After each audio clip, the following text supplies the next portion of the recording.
آج میں جنات کا غلام قسط نمبر 12 کے ساتھ آپ سب کی خدمت میں حاضر ہوں۔ بابا جی کی بات سن کر میرے اندر بے قراری اور وحشت ابھرنے لگی، اور پھر اسی لمحہ بابا جی نے مجھے مخاطب کیا۔ شاہد پتر، اچھا ہوا تم بھی یہاں ہو۔ میرے بچے، تمہیں اپنے بھائی ریاض شاہ کی طرف سے گواہ نامزد کرنا ہے، اس لیے تم اتنے دن ادھر ہی رہو اور یہاں رہ کر اپنے امتحان کی تیاری کرو۔ میں خاموش رہا۔ کیا کہتا کہ آپ مجھے کس امتحان سے نکال کر کس امتحان میں مبتلا کر رہے ہیں۔ تھوڑی ہی دیر بعد زنان خانے میں روشنی ہو گئی۔ دیکھا تو بابا جی بڑے بستر پر گاؤ تکیے کے سہارے لیٹے ہوئے تھے۔ ان کا بدن سفید چادر سے ڈھکا ہوا تھا، مگر چہرہ تھوڑا عیاں تھا۔ پورا زنان خانہ شادی بیاہ کے کپڑوں سے بھرا ہوا تھا۔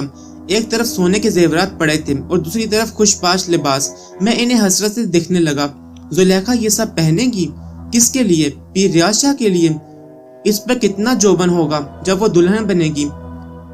رضیہ، یہ سامان صندوق میں ڈال کر سنبھال دے، بابا جی بولے۔ ریاض شاہ ان پر دم کر دے، گندی چڑیل نے اس پہ چھینٹے پھینک دیے ہوں گے۔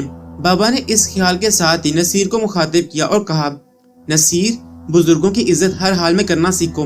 تم اپنے والد کے بارے میں گستاخی کر رہے تھے۔ بیٹے، کسی دوسرے کی عزت کو بڑھانے کے لیے اپنے بزرگوں کی عزت کو کم نہیں کیا جاتا۔ یہ بے ادبی اور گستاخی ہے۔ تمہارے والد کو ان کی سوچ سے ہٹایا نہیں جا سکتا۔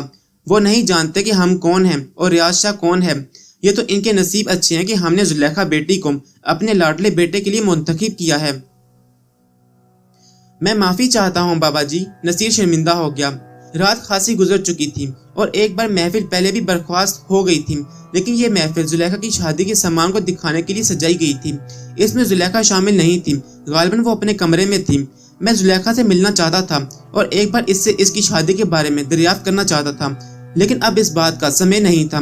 مجھے صبح کا انتظار کرنا تھا۔ نصیر اور میں دونوں جب سونے کے لیے کمرے میں آئے تو اس نے آتے ہی اشتیاق کے مارے پوچھا، شاید سناؤ، تمہیں میرے بابا جی کیسے لگے؟ میں خاموش نظروں سے اسے دیکھتا رہ گیا۔ وہ تو عقل سے پیدل ہو گیا تھا، اسے کیا کہتا۔ اس کی آنکھوں پر بابا جی کی طاقت کا پردہ پڑ گیا تھا۔ تم بتاتے کیوں نہیں؟ اس نے دوبارہ کہا تو میں نے کہا، باقی سب تو ٹھیک ہے، لیکن زلیخا کی ریاض شاہ کے ساتھ شادی، یہ اچھی بات نہیں ہے۔ یار، اس سے کیا فرق پڑتا ہے؟ وہ بے حسی سے بولا۔ زلیخا کی شادی تو ایک دن کرنی ہی تھی، تمہیں پتا ہے۔ ویسے بھی وہ خاموش رہتی ہے، اس پر سایہ ہے۔ یہ تم نے دیکھ ہی لیا ہے کہ اس کا علاج بھی یہی ہے۔ بابا جی کہتے ہیں کہ اگر کسی دوسرے شخص کے ساتھ اس کی شادی کر دی گئی تو وہ شخص زندہ نہیں رہ سکے گا۔ کیوں؟ ایسی کیا بات ہے؟ میں نے چونکتے ہوئے سوال کیا۔ میں نے بھی یہی سوال کیا تھا، نصیر بولا۔ بابا جی نے کہا تھا کہ جن لڑکیوں پر جنات اور چڑیلوں کی حکمرانی ہو جائے، وہ ان کے زیر اثر رہتی ہوں تو ان کی شادیاں کامیاب نہیں ہو سکتی۔ ہاں، کوئی روحانی طور پر طاقتور شخص ہی ایسی عورتوں کو سحری اثرات سے نکال کر انہیں ایک صحت یاب زندگی دے سکتا ہے۔ بابا جی کہتے ہیں کہ زلیخا جب سے پیدا ہوئی ہے، اس پر حویلی میں رہنے والی چڑیلوں نے اپنا سایہ ڈال رکھا ہے۔ اسی وجہ سے اس کے خون میں ایسے جراثیم داخل ہو چکے ہیں جو کسی دوسرے وجود کو تخلیق نہیں کرنے دیں گے۔ اور بھی بہت سی باتیں بابا جی نے بتائی تھیں، مجھے تو ان کی سمجھ نہیں آ سکی۔ میں بھونچکا رہ گیا۔ بابا جی کو یقین ہے کہ زلیخا پیر ریاض شاہ کے ساتھ بہت خوش رہے گی اور محفوظ بھی۔ تم نے دیکھ لیا اس چڑیل نے کتنی ہڑ بونگ مچائی تھی۔ بابا جی نے ہمیں پہلے ہی بتا دیا تھا کہ حویلی میں جنات کی پگی موجود ہے جو اس شادی کو کامیاب نہیں ہونے دیں گے اور فتنے جگائیں گی۔ ان کی یہ بات سچ ثابت ہو گئی ہے۔ نصیر کی یہ بات مجھے خرافات اور اوہام پرستی لگنی چاہیے تھی، لیکن میں انہیں فی الفور جھٹلا نہیں سکتا تھا۔ میرے پاس کوئی ایسا پیمانہ نہیں تھا کہ میں بابا جی اور پیر ریاض شاہ کی ہر بات کو پرکھ سکتا اور پھر ان سے بحث و مباحثہ کرتا۔ میں بھی خود کو حالات کے ڈھارے پر چھوڑنے پر مجبور ہو رہا تھا۔ رات میں نے آیت الکرسی پڑھتے پڑھتے گزار دی۔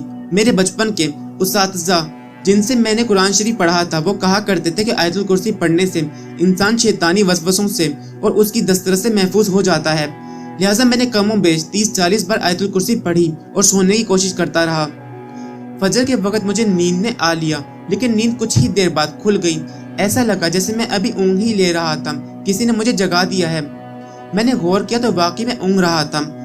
اس وقت کمرے میں حویلی کا ملازم نورا داخل ہوا تھا اور نصیر کو اٹھا رہا تھا۔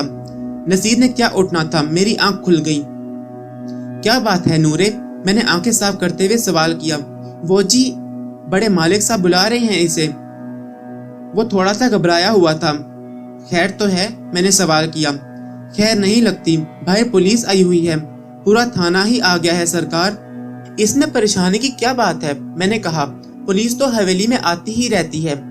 जनाब, बात ही कुछ ऐसी है, मलिक साहब बड़े परेशान हैं। पुलिस ने कहा है कि साथ वाले गांव के चौधरी सरदार हुसैन की बेटी का सारा जहेज और बरी चोरी हो गई है। इस सिलसिले में पुलिस मलिक साहब के पास आई है ताकि इनकी मदद भी हासिल की जा सके। शादी का सामान चोरी हो गया तो पुलिस यहाँ क्यों आई है? मलिक साहब ने चोरों को यहाँ छुपा रखा है क्या? मैंने उलझे हुए लहजे में सोचा कि मलिक साहब और उस जमींदार की आपस में लगती थी। मुमकिन है उसने इसी ख्याल के तहत इस चोरी का सारा शक मलिक साहब पर किया होगा। मैंने नसीर को उठाया और हाथ मुंह धोकर बाहर बैठक आने लगे तो पीर रियाज शाह को राहदारी में टहलते हुए देखकर हम रुक गए। उसकी आंखों में अजीब सी तशवीश थी। उसने हम दोनों को बुलाया और कहा, पुलिस को मेरे बाबा जी के बारे में कुछ भी बताने की जरूरत नहीं है। बाबा जी ने मना किया है कि इस तरह उनकी शख्सियत का चर्चा हो जाएगा और ये वो पसंद नहीं करते। हम दोनों बैठक में पहुंचे तो पुलिस की भारी नफरी वहां मौजूद थी। डीएसपी अब्दुल्ला कुरैशी खुद तफ्तीश के सिलसिले में आया हुआ था। जमींदार चौधरी सरदार हुसैन और मलिक साहब समेत इलाके के बहुत से मोअज़्ज़िज़ीन बैठे थे। मलिक साहब खासे परेशान दिखाई दे रहे थे। डीएसपी मुझे जानता था। उसने देखते ही कहा, लो जी, सहाफी भी पहुंच गए। ये अपना बच्चा है, मलिक साहब कहने लगे। इधर कल रात से आया हुआ है। इन्होंने तारुफ कराया तो मैंने उस चोरी के बारे में डीएसपी से पूछा। उसकी बात सुनकर मेरा माथा ढंक गया। मेरे ज़हन में अनगिनत मनाजिर घूमने लगे।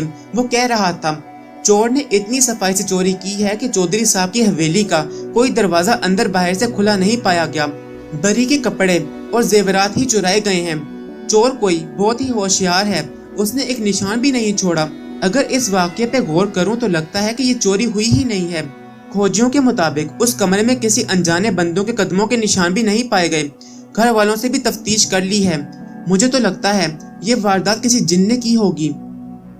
डीएसपी का ये कहना था कि मेरे असाब ठकने लगे और मैंने नसीर की तरफ देखा। नसीर के जहन में शायद वो बात नहीं आई थी जो मैंने महसूस की थी। वो डीएसपी की बातों में मनक था और मेरा जहन रात वाले वाकयात के गिर्द घूमने लगा। जुलेखा की बरी, खुशपोश, कीमती सहागनों वाला लिबास और जेवरात से भरे डब्बे मेरी आंखों में नाचने लगे।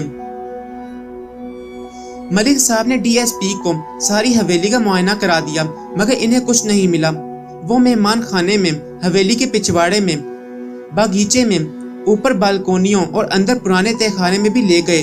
मैं उनकी कैफियत का अंदाजा लगा सकता था। उनके चेहरे पर तशवीश उभर रही थी। वो मेरी तरफ उम्मीद भरी नजरों से देखने लगे, मगर मैं खामोश और बेतासुर रहा।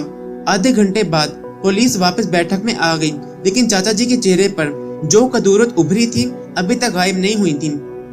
चौधरी साहब, कुछ नहीं मिला। मलिक साहब ने बड़ी मोहब्बत का सबूत दिया है। एक एक कोना, संदूक, बर्तन सब कुछ देख लिया है। अच्छा मलिक साहब, बड़ी मेहरबानी। अगर आपको किसी पर कोई शक हो या कोई इत्तला मिले तो मुझे जरूर बताइएगा। ये बेटी के जहेज का मसला है। बेटी गरीब की हो या अमीर की, जब शादी हो रही होती है तो सबके अरमान एक से होते हैं। अपनी बरी और जहेज से उसको इश्क हो जाता है। डीएसपी उठता हुआ बोला और फिर जब मलिक साहब और मैं पुलिस को हवेली से बाहर छोड़कर आए तो मलिक साहब ने मेरा हाथ पकड़ लिया। पुत्र, वो बोलने लगे तो मैंने आहिस्तगी से इनका हाथ दबाया और सरगोशी की। चाचा जी, कुछ नहीं कहना, खामोशी से देखें क्या होता है। हैरत है भाई। इसके बावजूद वो फीकी सी मुस्कुराहट के साथ बोले। हम हवेली के अंदर पहुंचे और फिर दोनों ही इकट्ठे मेहमान खाने की तरफ देखने लगे। इसी वक्त मेहमान खाने का दरवाजा खुला और पीर रियाज शाह और नसीर बाहर आ गए। अब्बा जी, आपने अच्छा नहीं किया, वो गुस्ताख लहजे में अपने वालिद की तरफ देखते हुए बोला। और तुमने? वो मुझे मुखातिब करते हुए नफरत से बोला। तुमने पुलिस को जानबूझकर उकसाया था, इनकी राह हमवार की थी कि वो हवेली की तलाशी लें। देखो, ऐसी बात नहीं है, मैंने सफाई देते हुए कहा। मैंने तो इनकी कमीनगी को पकड़ लिया था कि दरअसल इनकी अपनी नीयत क्या थी। उनकी नीयत जैसी भी थी, लेकिन तुम्हारी नीयत साफ जाहिर हो गई है। नसीर गुस्से में बोल रहा था। तुम अपना बोरिया बिस्तर उठाओ और यहाँ से चले जाओ। नसीरे, मलिक साहब गुस्से से खोल उठे। तुम्हारी जुर्रत कैसे हुई? शायद हवेली से नहीं जाएगा, इसकी बजाय तुम्हें हवेली से निकाल दूंगा। खबरदार, अब जो एक भी बात की। अब्बा जी, आप नहीं समझते, इसने वो पीर रियाज शाह की तरफ देखकर बोलने लगा। इसने इसलिए पुलिस को हवेली की तलाशी पर उकसाया ताकि पीर साहब और पुलिस का टकराव हो जाए। ओए तेरे पीर साहब चोर हैं क्या? मलिक साहब तेवरी चढ़ाते हुए कहने लगे। हो जाता टाकरा, फिर क्या होता? बाबा जी पुलिस को उठाकर बाहर फेंक देते। पागल थे पुत्र, पुलिस को क्या गर्ज है कि हमारे घर में कौन रहता है और कब से रह रहा है? और फिर तुम्हारे पीर साहब को किस बात का खौफ है? क्यों जी? वो पीर रियाज शाह की तरफ देखने लगे। क्यों शाह साहब, कोई परेशानी थी इसमें? नहीं, बस ये वैसे ही बावला हो रहा है। पीर रियाज शाह ने नसीर के कंधे पर हाथ रखा। तुम बेवजह शक ना किया करो। बाबा जी ने तुम्हें मना भी किया था कि अपने वालिद के साथ गुस्ताखी ना किया करो, लेकिन तुम फिर भी बाज नहीं आते। थोड़ी देर बाद चाचा जी डेरे पर जाने के लिए हवेली से चले गए। मेरा ज़हन बहुत से सवालों के गिर्द घूम रहा था। नसीर ने कुछ गलत भी नहीं कहा था। मैंने इस गर्ज से कि सांप भी मर जाए और लाठी भी न टूटे।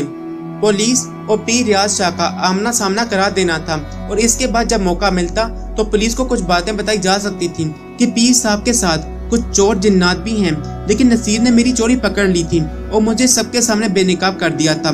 मुझे अब शर्म भी आ रही थी कि शाह साहब मेरे बारे में क्या सोच रहे होंगे। मैं इनका सामना कैसे करूंगा? क्या मुझे अब हवेली से चला जाना चाहिए? शर्मिंदगी और खफत का एहसास इतना बढ़ा कि मैंने अपना सामान उठाया और हवेली से जाने लगा, लेकिन नसीर की वालदा ने मुझे वापस नहीं जाने दिया। पुत्र, जुमेरात को जुलेखा की शादी है, तुम यहीं रहोगे। नसीरा तो पागल है, मैं उसके कान सीधे कर दूंगी। वो बड़े लाड से कह रही थी। बाबा जी भी तुमसे मोहब्बत करने लगे हैं। अभी कल मुझे कह रहे थे कि शायद बहुत ताबेदार और मुखलिस लड़का है। मैंने कहा कि ये तो मेरे लिए नसीर जैसा है। चाची जी की लहजे में मामू जैसी शफकत थी। इन्होंने नसीर को बुलाया और इसे मेरे सामने डांट दिया। उसने मुझसे माफी मांग ली और जप्पी डालकर कहने लगा, अगर तुम मेरी बातों पर इसी तरह रूठने लगा तो फिर हमारी दोस्ती जल्द खत्म हो जाएगी। यार, कभी कभी मेरा गुस्सा बर्दाश्त कर लिया करो। मैं इन जैसे पुरखलूस लोगों की बातों में जल्द बहल गया। सुबह की अफरा तफरी की वजह से इस रोज हवेली की सुबह खासी मसरूफ रही। जुलेखा चाची के साथ हमें नाश्ता कराया करती थी, लेकिन इस रोज वो सामने नहीं आई। जुलेखा कहाँ है रजिया? मलिक साहब ने डेरे से वापस आकर जब नाश्ते पर इसे ना पाया तो बोले बगैर ना रह सके। वो पीर रियाज शाह की तरफ देखकर बोली, अंदर है, आराम कर रही है। तबीयत तो ठीक है ना उसकी? चाचा जी बोले, ठीक है। वो मायने के इस अंदाज में शाह साहब की तरफ देखने लगी। मैं खुद ही मुस्कुरा दी। शर्मा रही है। शाह साहब जो यहाँ बैठे हैं। ये सुनकर मलिक साहब और खुद मेरी तबीयत मकदूर हो गई। गुस्सा, नफरत और लाचारगी हमारे जहनों और कल्बों से निकलकर पूरे बदन में चूंटियों की तरह रेंगने और गुदगुदी करने लगी। हम दोनों एक दूसरे का चेहरा तकने लगे। अच्छा, मैं चलता हूँ, अब मुझे आराम करना चाहिए। शाह साहब ने गालिबन माहौल में पैदा होने वाले तनाव को महसूस कर लिया था। इनके जाते ही चाचा जी बरस पड़े।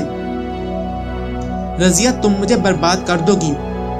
अल्लाह न करे मलिक साहब। वो गर्म दूध का प्याला इनके सामने सरकाते हुए बोली, बाबा जी, सरकार ने कहा है कि जुलेखा बहुत खुश रहेगी। कैसे खुश रहेगी? उसका आगे है ना पीछे। ये कौन है और कहाँ से आया है? और तुम बेटी इसकी सुपुर्द कर रही हो। बड़ा जुल्म कर रही है तू। लेकिन मैं तुम्हें साफ साफ कह देता हूँ, मैं ये होने नहीं दूंगा। मलिक साहब दूध का प्याला पिए बगैर उठकर चले गए। पुत्र, मैं क्या करूं? अब तो जुलेखा भी कहती है जो बाबा जी कहेंगे मैं वही करूंगी। आज रात जिन जादियां उसकी मेहंदी लेकर आने वाली हैं, वो बड़ी खुश है। वो मुझसे मुखातिब हुई, तू ऐसा कर, एक बार तो जुलेखा से मिल ले और फिर अपने चाचा जी को बता दे कि वो क्या चाहती है। मैं और जुलेखा से मिलकर ये पूछूं कि वो शाह साहब से शादी क्यों कर रही है? नहीं नहीं, मुझे ये जुर्रत ही नहीं हो सकती थी। मैं कैसे सवाल कर सकता था? चाची, ये मुमकिन नहीं है। लेकिन मेरा ख्याल भी यही है कि ये जोड़ मुनासिब नहीं है। अगर आप ये चाहती भी हैं तो कम से कम एक बार शाह साहब के बारे में पूरी छानबीन तो कर लें। आप लाहौर जाएं और इनके बहन भाइयों और वालिदैन वगैरह से मिल लें। हो सकता है कि शाह साहब पहले से शादीशुदा हों और